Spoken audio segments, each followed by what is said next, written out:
Jesus, you deserve the praise.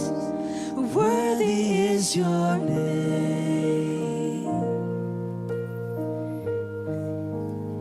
Father, you are the name above all names. We know you as Father, as friend. You've chosen to call us friend. But no matter how we relate to you this morning, you are still the name above every single name.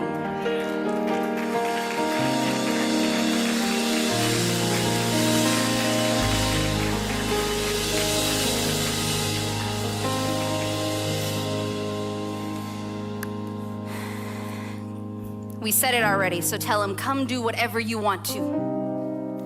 In me, say it, in me, in the person next to me, I give you permission, even if they didn't. You may be seated. The kids can go to class. Babies, all the way up to high school. Happy Mother's Day to all the moms, the ones with beards too. Happy Mother's Day to those in person, to those online. I'm a mom to 3 kids. I'm not sure when that happened. I am sure how it happened, just not exactly when it happened. But this week, my daughter gave me one of those amazing mom moments. If you're a parent, it doesn't matter if you're like a mom or a dad, but if you're a parent, you know what I'm talking about. Those moments where you're like, I made it as a parent. I did a good job here. Like you feel so proud on the inside. It's like, oh my gosh, I did it. My work here is done. Like it's one of those amazing parent proud moments. Those of you who don't have kids yet, just think that you didn't study whatsoever and you show up and your teacher is like, you got a 100, perfect, and you had to do nothing. It was one of those moments, okay?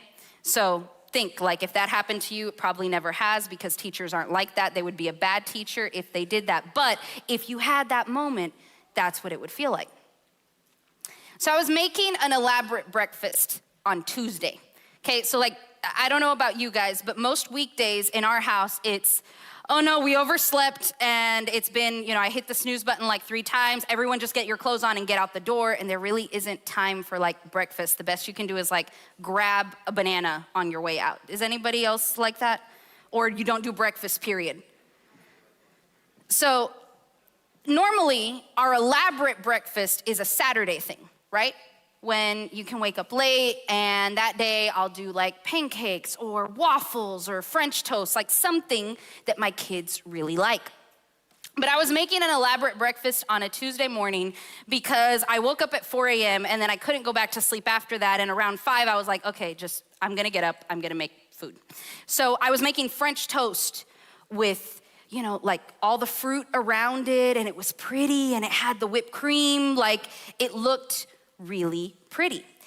And Arabelle, my daughter, she's 4, walks in to the kitchen and she's going like this and, like half asleep still. She's like, Mommy, what are you doing? What are you doing? And I said, I'm making French toast. And she's so confused. She's like, but don't we have to go to school today? And she doesn't go to school, but the boys do. And so in her mind, the days we have to go to school, we don't do like anything else. It's just get up, get your clothes, let's go. And so I make this big elaborate breakfast and she sits on the counter and she's like, I'm gonna call you Mama Nana. And I just look at her. I knew in a moment though what she was getting at. Okay, so my kids call my mom, their grandma, Nana or Yaya, just depending on who's speaking at the time. And so she's telling me, I'm gonna call you Mama Nana, like mom, but grandma put together. And I know what she was getting at because you see, she looked at the plate and the plate looked too pretty to look like I did it. And I knew that, I knew that that's what she was getting at. She looked at the plate and she was like, this looks like Nana did it. because everything that my mom does is really, really, really pretty. Like extra nice. You know, I'm like, it's food, it's going to the same place, it looks pretty nice, like you can eat it, you're good. I'm a little bit more practical. But they're used to going to my mom's house and she makes them French crepes, okay? My mom has been perfecting this over the years. She's been making them crepes since they were babies, okay? I literally mean babies. This is my niece and Arabelle 3 years ago eating crepes. So she's had a lot of practice and she's perfected this art of making French crepes over the years. And now she's actually teaching the kids how to do it. I have a picture in there. Daniel was making one, he thinks making one. And you know, the thing is, like when my mom makes something, it's not just that they're really good. If you were asked to ask my kids what they're gonna have for breakfast anytime they go to grandma's house, it's crepes. Like that's what they want her to make. It doesn't matter if it's dinner time, that's what they want her to make. But it's that it tastes good and it's also really beautiful. She's even gotten to the point now that she makes the crepe cakes. Have you guys ever seen those? They take hours because they're layers upon layers. She counts them and she'll say, you're eating 100 layers. Like it took me a long time. So yes, mother, seated in the back, I am partially saying this about you to honor you on Mother's Day. So happy Mother's Day. Thank you for always making the things beautiful. But Arabelle tells me that she's gonna call me Mama Nana because I'm doing things like Nana does them. And I surprised her because I was doing something unexpected and she immediately related that unexpected thing that I was doing to someone else. And it wasn't very me. So she had to call it what it looked like. We tend to name things based on what we've seen or how familiar they are to us and not really what those things are. We don't name things by the truth. We name them by what they're familiar to us and what they remind us of. And anything, like whatever we call something, is usually shaped by whatever it reminded us of, not what it really is. We label things, we label people based on our own past experience and not the present reality in that moment. For all Arabelle knows, I could have turned over a new leaf and I was this new version of mom, but she wasn't gonna know any different because it doesn't seem like me. It seemed like someone else to her. She called me Mama Nana, not because I wasn't her mom, but because what I did looked like something too familiar, but also foreign. Foreign for me, too familiar in a different area. And she wasn't like insulting me. I didn't feel it quite that way, like, this is not you, Mom. But she was doing it out of association, you know? And that's exactly what we do with God. When we don't understand him, we assign him names based on what feels familiar to us and not who he really is. But say with me, that's not his name. That's what we're talking about today.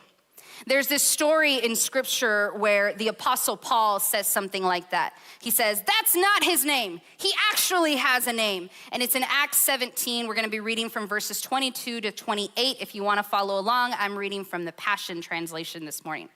And it says, so Paul stood in the middle of the leadership council and he said, respected leaders of Athens. So you guys are at the Athenians today, okay? Respected leaders of Athens.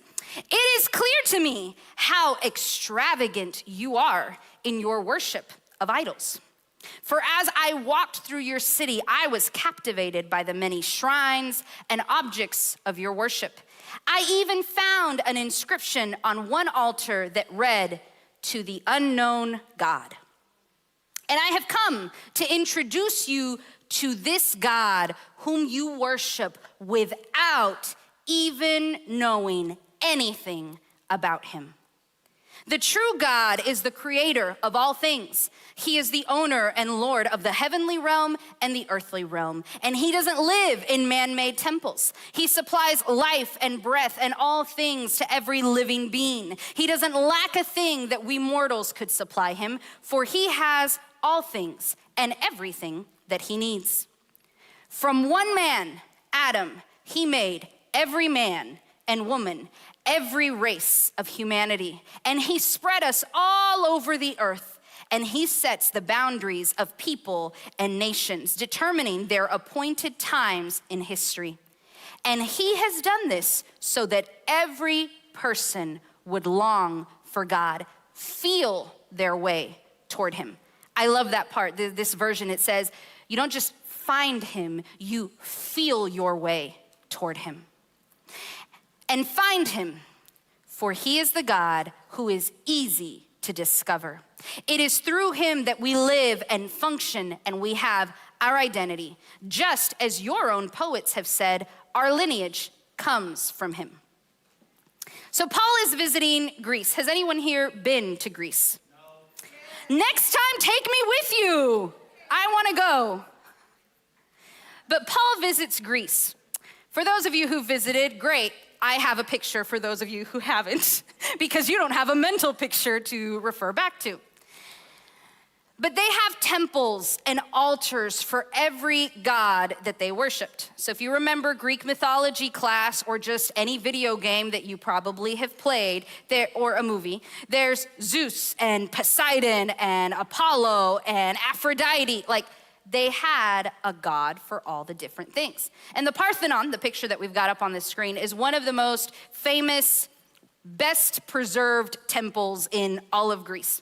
And it's amazing, right? Because they built this without any heavy machinery. This actually was built probably 100 years before Paul even stepped into Greece.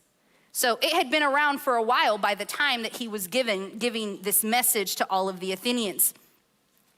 And you know, in ancient civilizations, it was considered really normal to have a lot of gods, like one for everything.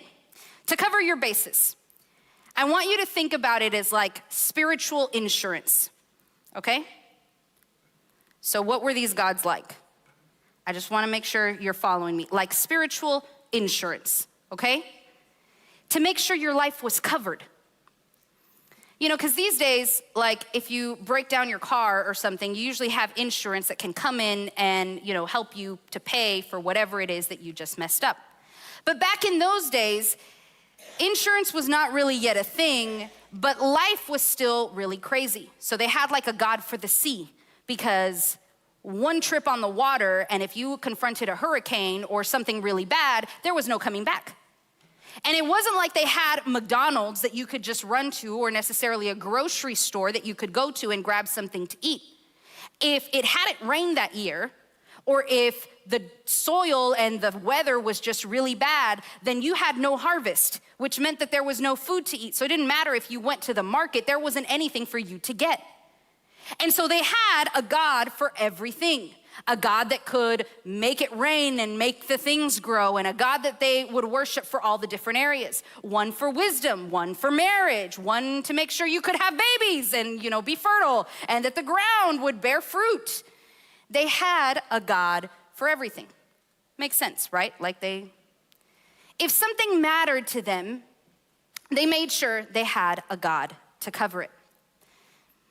And you know, by the way, this is the reason why the Israelites were so different and rare, and it was why they just kind of stuck out. Because to everyone else, they looked really foolish, because they had one God. And to everyone else, it seemed like, that's kind of weird, because you're putting all your spiritual eggs in one basket.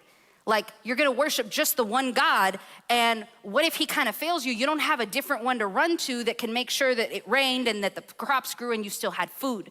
It was why the Israelites really stuck out in scripture. Just one. But you know, you fast forward a few thousand years and we can order anything online with Prime. We aren't concerned about the rain or the soil because we've engineered big greenhouses and systems and hormones into the food to make sure that they grow big enough so we have enough food, an overabundance of food to eat. But when you strip back all of the comforts of our modern world, what do you think we truly rely on? You know, back in the ancient civilization, they had to rely on a higher power, because there was so much that they couldn't do in their own power. There was so much that they couldn't do for themselves. They didn't have giant greenhouses and elaborate systems to pull in water for whenever you needed the plants to grow.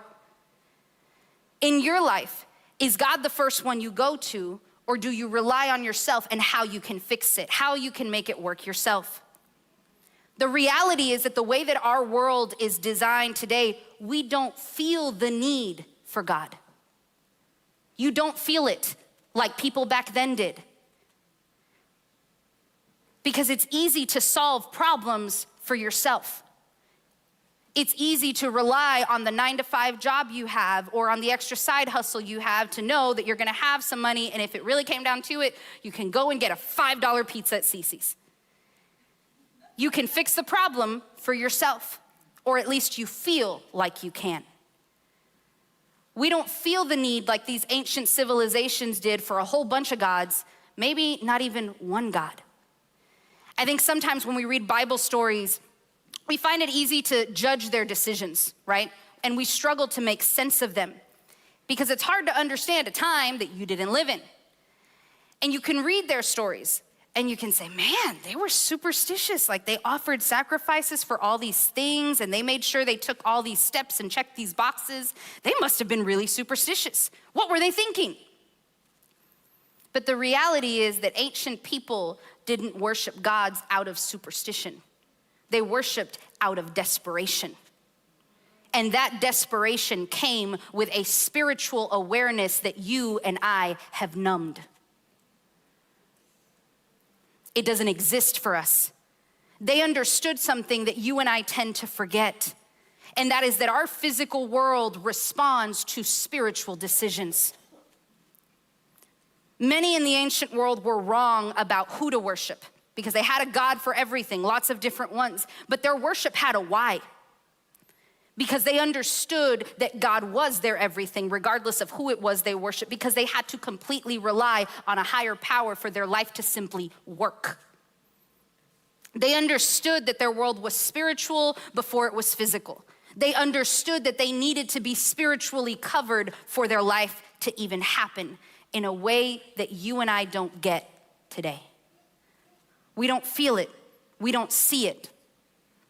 Their worship had a why, but ours most of the time loses its wonder because we take a lot of things for granted. We make things a given. We think that we're entitled to them. We feel like they're just basic things to cover.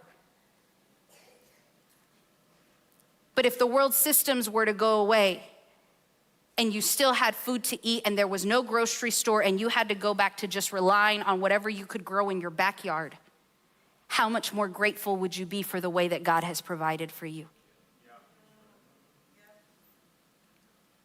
You know, in the ancient world, they knew that certain plants could do special things, not just, like get you to hallucinate or whatever, but like alleviate pain or, do things in a way that we're rediscovering today. I feel like we read about that all the time.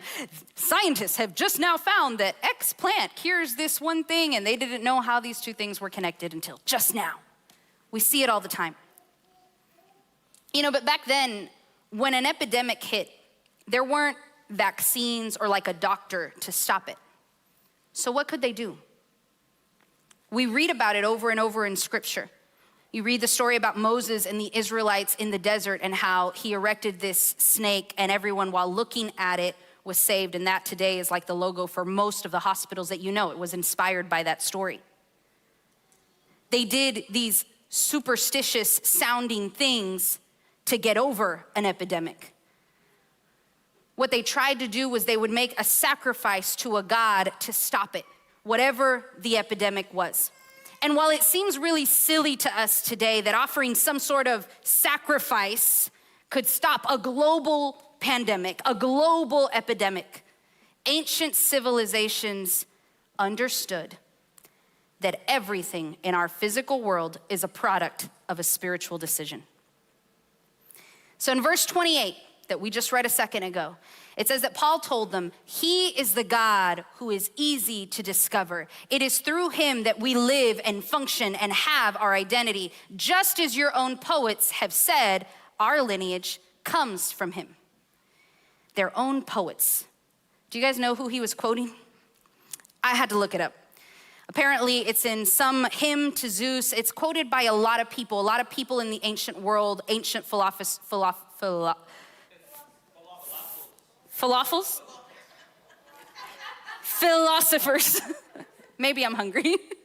Ancient philosophers said that phrase, that our lineage comes from God, that's where we come from. But one of my favorite things about reading the New Testament, especially like Acts and all those stories and Paul's letters to the Romans, is that that's not the only story that you get. Because you could go back to the ancient Greek textbooks and you can go back to the Roman textbooks and you can read about the same stories from someone else's perspective. And so I know that Paul was quoting Epimenides of Crete. And the story goes back to about 100 years before Paul shows up on the scene. Because you see, a pandemic had hit the Athenians and everyone was getting sick. About 100 years before Paul ever says this. And people are dying left and right. And they had made sacrifices. It's in the Greek history books. They had made sacrifices to every single god that they knew. And nothing was working. People kept dying and they couldn't put a stop to it. And so all of the Greeks go to Epimenides, man, those are hard words today. And they say, what should we do? He was a poet, he was a philosopher, he knew what he was talking about. Maybe he has an idea. And Epimenides said, we're gonna take a whole bunch of hungry sheep and we're gonna let them loose on Mars Hill, which is right next to the Parthenon, that was dedicated to Athena. And he says, you're gonna let them all loose. And wherever those sheep lay down or sit and stop because they're gonna eat in that spot, you're gonna sacrifice them in that spot. And his logic was simple.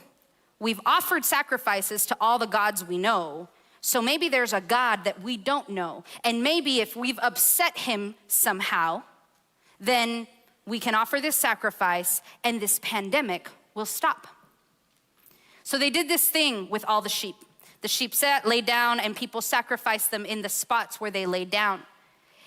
And the history books, the Greek history books say that a little while after that, the pandemic stopped. Stopped altogether. People stopped dying. Things started to go back to normal. And as it stops, someone had the idea that every spot where those sheep had laid down, they were gonna build an altar.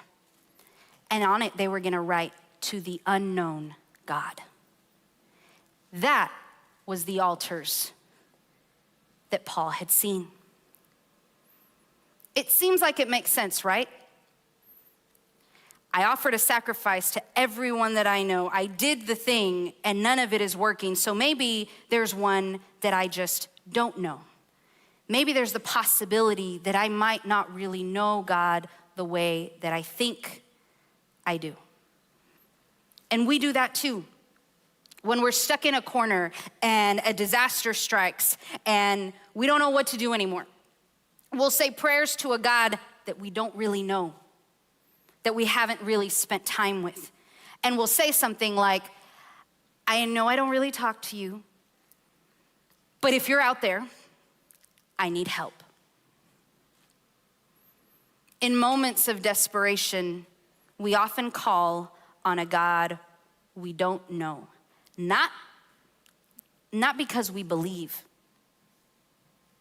but because we're out of options. And that was what the ancient Greeks did. And you know what? Maybe that example doesn't apply to you because you have put in the work in your relationship with God. You've obeyed, you've been faithful, you've prayed, you've fasted. Like you engage in all of the things that God expects from us, and you've been here. And so when things do fall apart, your prayer sounds a little bit different. God, I thought we were good. God, I was doing the things. I thought we were good. So what happened? Why is this happening? And you're questioning if he's listening. You're questioning if he's fair. You're questioning if he still remembers you. You're questioning if he's forgot everything he's told you, every promise that he's made you. But you know, at the heart of it, both of those prayers really have the same thing in common. And it's that you're approaching God without being fully aware of who he is. Because we name from familiarity and not always from truth. So whether you're the person who rarely prays or the one who prays all of the time, it's still possible that you're talking to God based on your expectations and not simply based on who he is, not his actual nature. If I were to ask you right now, what would you tell me about your prayers? Are they based on your expectations, or are they based on who God really is? You know, because just like the Athenians in this story, we try to reach for God in a way that just makes the most sense to us in that moment. And in our desperation or in our limited understanding of God, we approach him based on what we've seen modeled before. The way we've seen other people pray, the way that we heard about him in church, or the way that someone else told us about him at school. And we approach God the same way that we approach everything else in our life, through the lens of our past experience and our upbringing and even our disappointments. But that's not his name. Because maybe you were taught that God will only listen when you've been good, that God is only there when you've been following the rules. So you make sure that you clean everything up before you pray. You make sure that you wait to go to church until you're kind of set on the right track again, because you can't show your face in there if you've really been messing up a lot lately. You can't do that. That's not right. Or maybe you've only known God to be like this distant big brother watching from the sky, and he's not really involved in anything about your life. So this idea that God would be close and personal feels really off limits. Or maybe you've seen people use religion as manipulation and a way to control. So you approach God really guarded, cautious, and skeptical. Because if the church is a reflection of who God is, and what you've experienced in the church is a lot of control and a lot of manipulation and a lot of follow the rules, then you think that God looks a lot like that too. And you're not sure if you want anything to do with someone who looks like that. Because we often talk to God based on what we've heard about him or what we've grown to expect from him instead of who he really is. You know, when your prayers are based on your experience and your expectation, your prayers will sound like, God, I know I probably don't deserve this, but I want to ask you anyway. Or you didn't really come through for me last time, and that's okay. But if you could come through this time, that would be awesome. Your prayer is based off of your expectation. Or you'll say things like, God, if you really loved me, then this wouldn't be happening. How is this happening? Or God, if I've done everything that I'm supposed to do, then why haven't you shown up yet? Because your prayer is based off of an expectation and your past experience more than it is on who God really is. And those prayers aren't wrong. God is happy that you are talking to him. He wants to hear what's in your heart. And we all have to start somewhere. I'm just sharing this with you so you can try to identify where your prayers are at in this season of your life. And if you're praying based off of an expectation, or you're praying based off of God's character and who he is. Because when your prayers are based on who God really is, they sound different. They sound like, God, I know you are faithful and you don't change. They sound like, God, I can't see you in this, but I know you and I know who you are and I know you must be moving, so I need you to show me how you are moving so I can get into alignment with what you're doing. They sound like, you are not a man that should lie, and if you said it, then I can walk in it like it's already done. They sound like, you are still my shepherd, whether I'm on the mountain or in the valley. I have nothing to be afraid of. You've told me over and over, but I feel afraid right now, so I need you to help me not feel afraid. I need your love to come in to cast out all the fear. Your prayers sound different when they're based on who God really is. Prayers like that are rooted in God's identity and your identity as his son or his daughter. So what are your prayers like? Right now, when you pray, is it running based off of your expectation, or are you basing it off of who God really is? You know, here recently, we've been watching the Thunder games, the playoff games. Have you been watching them? I was sad about the last one, I'll be honest. But I was so sleepy that I fell asleep and I found out the next morning, so at least it didn't ruin my sleep. But we've been watching the games together as a family, and it was in the first round, so it was a little while ago. But I remember we're watching the game, and at some point, one of the kids is like, "Can you fast forward past the ads?" And I was like, this is live TV. I thought it was gonna be like a 30-second explanation. Okay, no, this was like a 10-minute discussion. How do they know what's gonna happen in the future? And I'm like, no, it's live. Like, I had to explain, there's a camera right there, and we're just receiving it maybe like 2 minutes or 30 seconds, whatever the delay time is behind. Once we got past that part, it's live TV, and now we understand sort of the difference between on demand and live TV. I got stuck on what they said. They said, can we skip past the ads? Not the TV commercials. Can we skip past the ads? Ads is not a TV word. Like, okay, I'm gonna sound old at this point. Who calls them ads? Who calls them commercials? He calls them ads? Yeah, because of his age.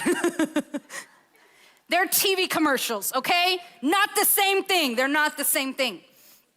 But it took me a moment, and I'm like, they're applying this YouTube lingo, internet world word to something different, to a world that they don't really know, because for the most part, every single thing they watch is on demand.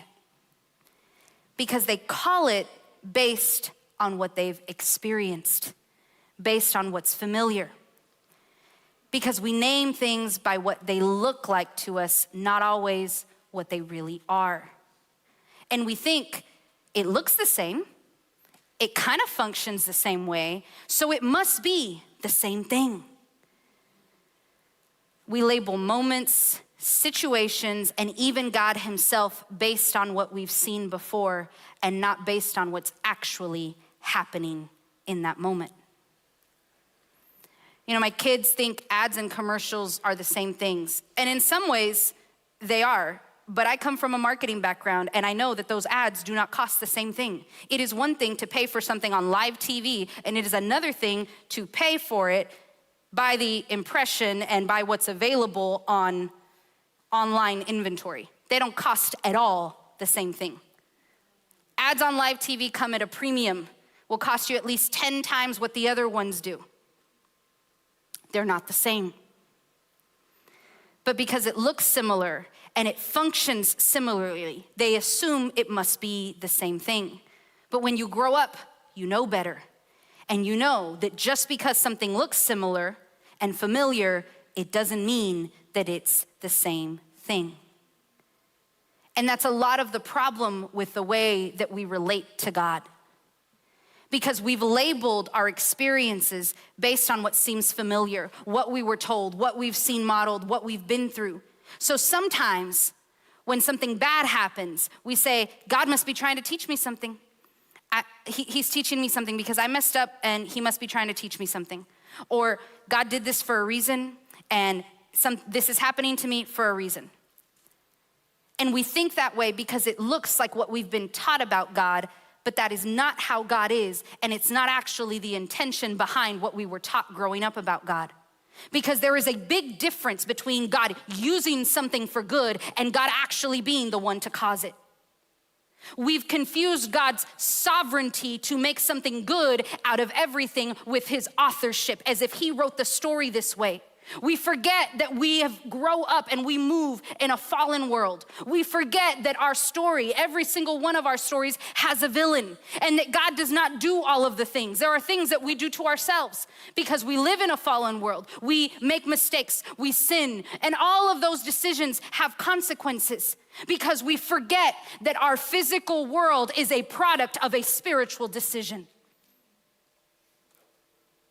And so we think things like, God must be doing this to teach me a lesson.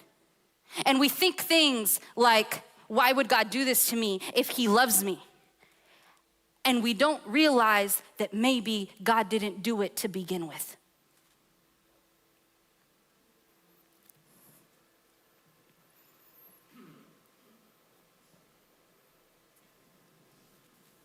What we do in our physical world has a spiritual effect. And when we move things in our spiritual world, it has an impact in our physical world. So no, God didn't cause your heartbreak. God didn't cause your loss. God didn't cause your disappointment. God didn't cause the closed door. You needing to learn to love your spouse better is not the reason that they cheated. Your needing to be more prepared and studious when it comes to school is part of the reason that you might struggle in school, but it doesn't mean that God is causing you to fail. It doesn't mean that he left you. It doesn't mean that he's not walking in it with you. God did not cause it, but yes, he can always redeem it. Yes, he can always use it for good. That is what God's sovereignty means. It doesn't mean that, oh, he chose to do the things and move them this way, and I just have to respect his decision. God's sovereignty means that he can step in at any moment that he wants, and he does, to turn things for our good. The truth is that what we call something says more about our past experience than it does about the thing itself. Just like my kids calling the TV commercials ads says more about them than it does about the TV or on-demand or live programming, the way that you talk about God, the way you relate to God, the way you pray to God says more about you than it does about him. Because we name things based on our past experience. And as I was praying this week and I was asking God, okay, we're in the new series. I can go by the book. I can go by that one passage that we've been reading. But what do you want me to say? What do you want me to tell everybody today? And God was telling me that you've been calling on him based on past experiences and what other people have said about him, or the ideas that you have been led to believe are true about him. And God says they're defining me based on what they've seen in church, based on what they think that I did, based on what seems familiar, based on what they heard about me from other people. But that's not my name. God was telling me you're blaming him for a number of things that he did not cause in your life. Because you have this idea of some lesson that you learned at some point because someone preached Romans 8:28 in a weird way about how God does all the things and he makes everything work out for your good. And that he wanted you to understand that just because he can work it out for your good does not mean that he did it to you. They're not the same thing. And I want you to know that his heart toward you is not frustrated or angry about this. He's not upset at you. He told me to tell you this because you needed the reminder that he is who he says he is. And sometimes even those of us who know his name, who spend time with him, forget who he really is.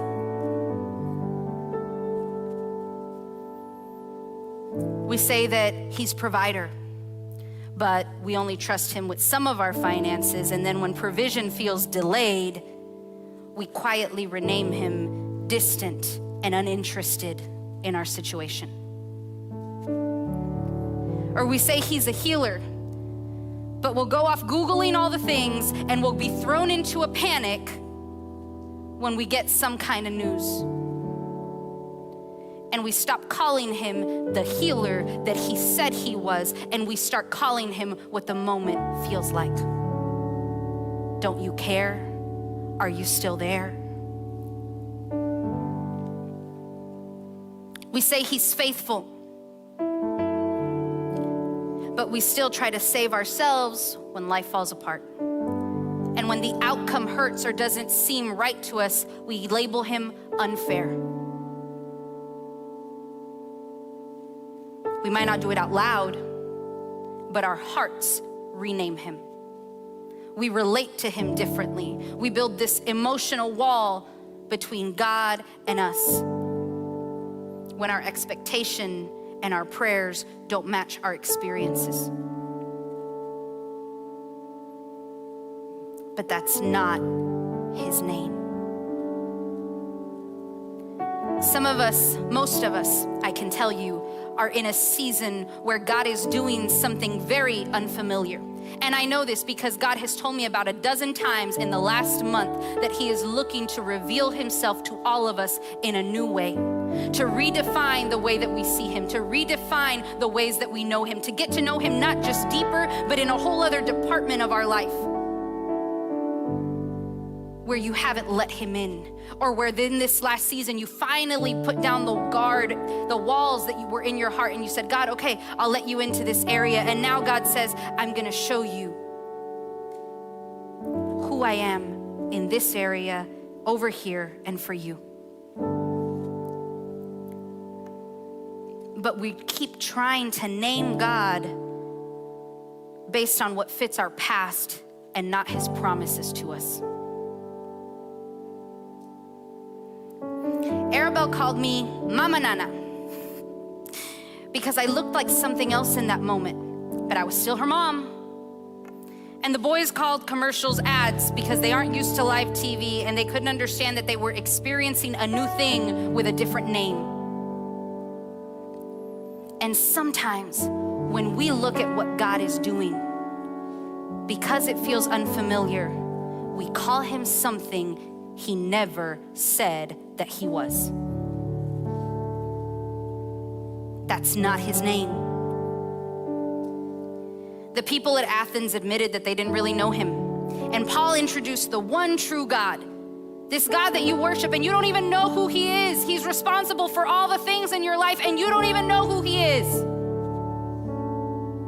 But he isn't unknown, he isn't far, he isn't distant, he isn't unreliable. There's this beautiful passage in Exodus when God explains who he is. And it says, the Lord passed in front of Moses, calling out, Yahweh, the Lord, I am the God of compassion and mercy. I am slow to anger and filled with unfailing love and faithfulness. I lavish unfailing love to 1,000 generations. I forgive iniquity, rebellion, and sin. But I don't excuse the guilty. I lay the sins of the parents upon their children and grandchildren. The entire family is affected, even the children and the third and fourth generations. Because you might not think that God is fair, but he is just. And when we open the door to things, it affects our generations on down the line until someone steps up and breaks it. But do you really know his name? Or are you calling him something that he never asked to be called? Are you blaming him for things that he didn't do in your life?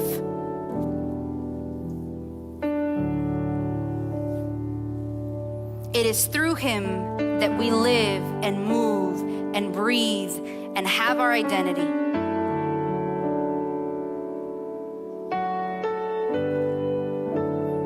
The weight on my heart today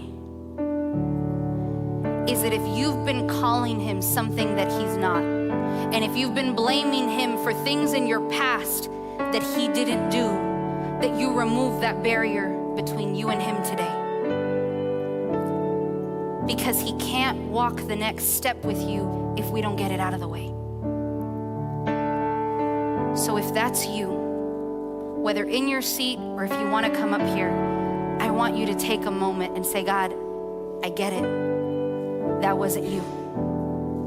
It wasn't you. But you make it work out for my good anyway.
Yes, you are turning all things for my good.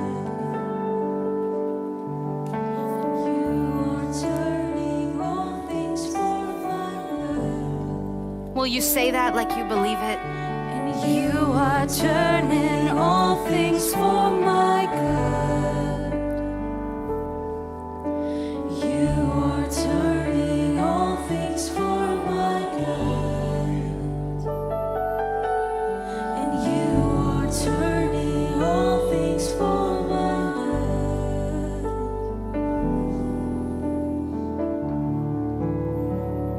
good. God, we want to know you for who you really are.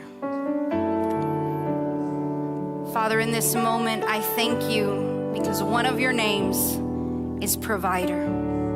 And I declare that as a body and as a house, that we believe who you really are, that you provide for our every need, that you care for us, and that we trust you not with some, but with all. I thank you because as we give, the word says that you multiply everything that is in our hands. And I declare that what your word says is true, and that all that we have is yours. In Jesus' name, I invite you to give.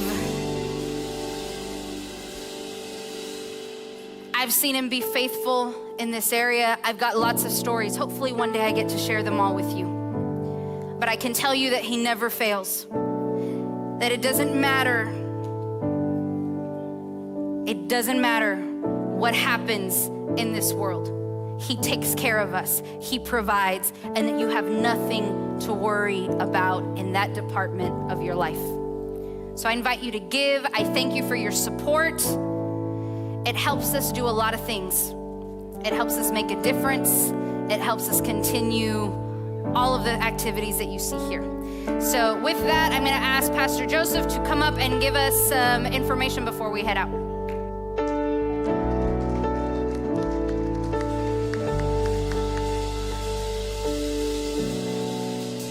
So, fun fact for everybody, all the ministers and communicators that come up on stage, we always have conversations about, hey, how do we do? How can we do better? How can this and that? And my response to Ashley is the same every time. I'm like, Ash, it's too dense. She's like, well, what do you mean by that? And I was like, it's just a lot. Like, you're just really smart. And like, it goes over my head. Maybe y'all are smarter than me, but it just goes over my head sometimes. So the reason why I mentioned that is because if you enjoyed this and this was easy for you to digest and you want to see more, our small groups start on Thursday on this very same book. But if you feel like it was a little too hard for you, like for me, sometimes I'm just chewing on the last thing that Ashley said and she's still going, right? So I'm like the rhinoceros in Jumanji that is lagging behind. It's like the last... Okay, I call them commercials too, okay? It's an old movie, it's an old thing, forgive me. But we have that, and if you guys want something that, you can slow down and chew on a little bit more, that is on Thursdays, starting this Thursday at 7 p.m. If you guys want to sign up, you can. It is this book right here. Even if you don't like to read, there's audio versions of it and all that kind of good stuff. So there is that. So far, so good? Just remember, the more energy you give me, the faster I talk and the faster I'll get you out of here. All right, guys, see you next time. I'm just kidding. No, can't do that just yet. So we have Celebrate Recovery. That is on Friday, guys. At 6 o'clock, we actually do give food. So if you are interested in sponsoring some food, maybe you're good at cooking, or maybe you just want to give to be able to do that, that is an option as well. You can get some more information outside. The next thing, we have a special brunch with Mom. Hey, by the way, happy Mother's Day. Has anyone said that to you guys? Happy Mother's Day to the mothers out here. All of you mothers, that's great. That is on Saturday, May 17th at 11 a.m. Please do scan that QR code so we can get you taken care of on there. The next thing, we have the 99 Youth, that is middle school and high school. We are going to camp. It is gonna be so much fun. Registration is up there. If you guys are interested, you guys can go ahead and sign up by scanning that QR code. One quick thing here, so check this out. if you guys want to help out, if you guys want to be out in the mud, if you guys want to be barefoot in leaves and twigs, if you guys want to sleep on beds that were made in 1962 on a mattress that has been slept on by thousands of different people, and you just want to run around and just eat food that was probably been microwaved for the last 30 seconds. Doesn't that sound like a great time? You guys want to come and help out? Sounds like so much fun. Well, don't worry, you don't have to do that. I'll do that for you. But if you guys want to help, you can always sponsor a student by going into Church Center, and you can help us out. We're trying to do our best so that we can bring down those levels of registration, those fees, the food, all that stuff. So if you guys are interested, you can go into Church Center and you can help. You don't have to be out in the mud or the twigs or anything. Leave that to me and Jasmine and other volunteers, okay? Pastor Jasmine, she is right over there. So if you guys want more information on that, you can go ahead and talk with her, okay? Moving on to the next thing. Guys, you want to know what happens on May 30th? Memorial Day, is that what you guys were saying? No, wrong. Try again. May 30th, anybody have any ideas? It is correct. It is Ashley's birthday on May 30th, everybody. So when you come to the worship night on May 30th at 7 p.m., you go and wish her a happy birthday. How does that sound, okay? We're going to have a good time that day. And finally, the last thing here, we have on the last Sunday of this month, we are going to have a celebration for our graduates. If you graduated middle school, you graduated 6th grade, high school, college, master's, PhD, regardless of what you graduated with, we want to celebrate with you. My dad always told me this. He said, you know what always makes me sad, son, is that when a funeral comes around, everybody's there to be there when everything is sad, but nobody shows up when it's time to celebrate. So I want you guys to not just show up to the funerals, show up to the celebrations, show up to the graduations, show up and have fun with us. That is the last Sunday of this month, all right? Well, that was enough energy for me, guys. Thank you so much. 99, go after the one today. We'll see you guys next time, all right? Have a good Sunday. Thanks for joining us today. I know that you received something. Either you learned something new, God spoke to your heart, or confirmed something that you already likely knew was the next step. And that's all that we can hope for. As a church, our mission is to go after the one. And today, you were that one. If you would like to help us power this mission forward to make a difference in our community and reach more ones just like you, then I hope that you can join me in supporting by giving online. Visit the99church.com and click on Give. I really appreciate you being here, and I hope to see you next time.